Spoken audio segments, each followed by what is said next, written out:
నమస్కారం. మనో కథలకు స్వాగతం. ఈరోజు మనం ఆదివారం వార్తాపత్రికలో ప్రచురింపబడిన ఫిబ్రవరి 1వ తారీఖు 2026 ప్రచురింపబడిన సమయస్ఫూర్తి అనే ఒక చక్కటి కథను విందామండి. రచించిన వారు సిహెచ్ ప్రతాప్ గారండి.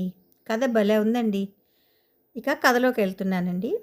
హైదరాబాద్లోని ఒక ప్రశాంతమైన మధ్యతరగతి కాలనీలో నివసించే సుమతి ఒక సాధారణ గృహిణి.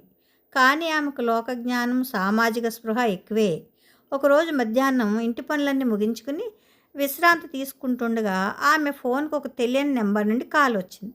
అవతలి వ్యక్తి చాలా గంభీరమైన అధికార స్వరంతో తాను టెలిగ్రామ్ నియంత్రణ శాఖ నుంచి మాట్లాడుతున్నానని, ఆమె ఆధార్ కార్డు వివరాలను ఉపయోగించి ఎవరో గుర్తు తెలియని వ్యక్తులు ఒక సిమ్ కార్డు తీసుకున్నారని, దాని ద్వారా అక్రమ ప్రకటనలు మరియు అంతర్జాతీయ డ్రగ్ డీలింగ్స్ జరుగుతున్నాయని తీవ్రంగా భయపెట్టాడు.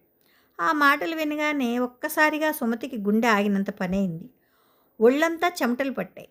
నేను ఏ తప్పు చేయలేదే, అసలు ఆ నగరం ఎక్కడుందో కూడా నాకు తెలియదు అని ఆమె ఆందోళనతో అంటుండగానే సదరు వ్యక్తి మాట మార్చి, మీరు అమాయకులని మాకు అర్థమవుతోంది, కానీ మీ పేరు మీద ఇప్పటికే ముంబై పోలీస్ స్టేషన్లో ఎఫ్ఐఆర్ నమోదైంది.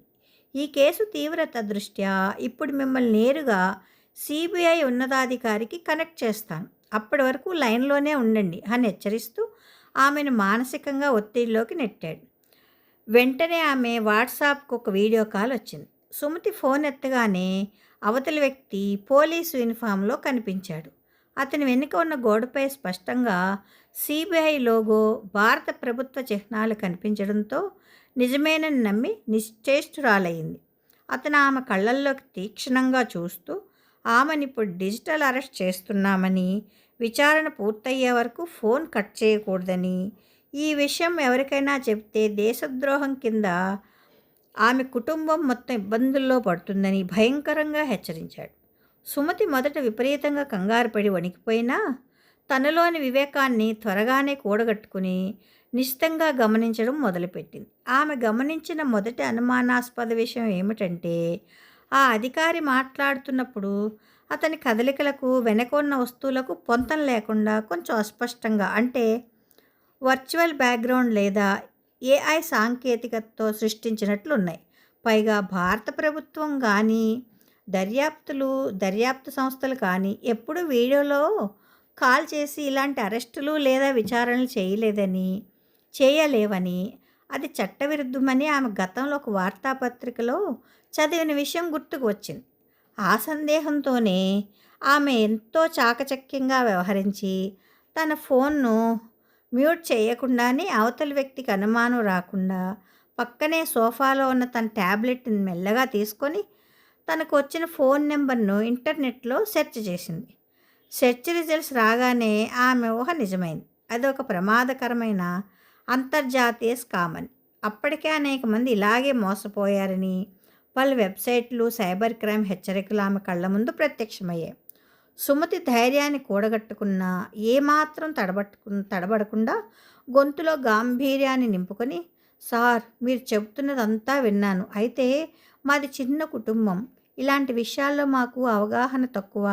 అయితే నా భర్త డిఎస్పీగా ఈ మధ్యనే రిటైర్ అయ్యారు. ఇటువంటి కేసులను వేల సంఖ్యలో హ్యాండిల్ చేసి ఉన్నారు. వారికి ఫోన్ ఇస్తాను, మీరు వారితో నేరుగా మాట్లాడి వివరాలు చెప్పండి అని చాలా ప్రశాంతంగా, నమ్మకంగా అడిగింది. ఆమె మాటలు వినగానే అంతసేపు పులిలా గర్జించిన ఆ వ్యక్తి ముఖంలో ఒక్కసారిగా రంగులు మారాయి. అతనిలో వణుకు మొదలైంది. మీరు చట్టాన్ని గౌరవించడం లేదు, దర్యాప్తుకు సహకరించకపోతే తీవ్ర పరిణామాలుంటాయి. త్వరలోనే మా టీం మీ ఇంటికి వస్తుంది అని కాల్ కట్ చేశాడు. సుమతి ఆలస్యం చేయకుండా సైబర్ క్రైమ్ హెల్ప్ లైన్ నెంబర్కి డయల్ చేసి తనకు వచ్చిన ఫోన్ నెంబరు, జరిగిన విషయాన్ని పూసగుచ్చినట్లు వివరించి ఫిర్యాదు చేసింది.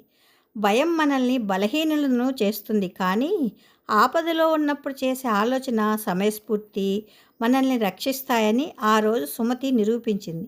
ఒక సామాన్య గృహిణిగా కేవలం తన విజ్ఞతతో ఒక పెద్ద ఆర్థిక మోసం నుండి తనను తాను కాపాడుకోవడమే కాకుండా ఆ నేరస్తుల చిట్టాను పోలీసులకు అందించి తన చుట్టుపక్కల వారికి కూడా ఒక గొప్ప పాఠం నేర్పింది.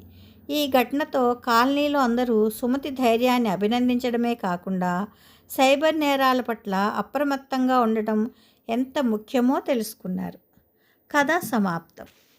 బాగుందండి. ఇలాంటి కథలు చదివితే కొంచెం లేడీస్కి యూస్ఫుల్గా ఉంటుంది కదా. కథ బాగా రాశారండి ప్రతాప్ గారు. ఇక ఈ కథ మీకు నచ్చితే లైక్ చేయండి, షేర్ చేయండి, కామెంట్ చేయండి, సబ్స్క్రైబ్ చేసుకొని నన్ను ఎంకరేజ్ చేయండి.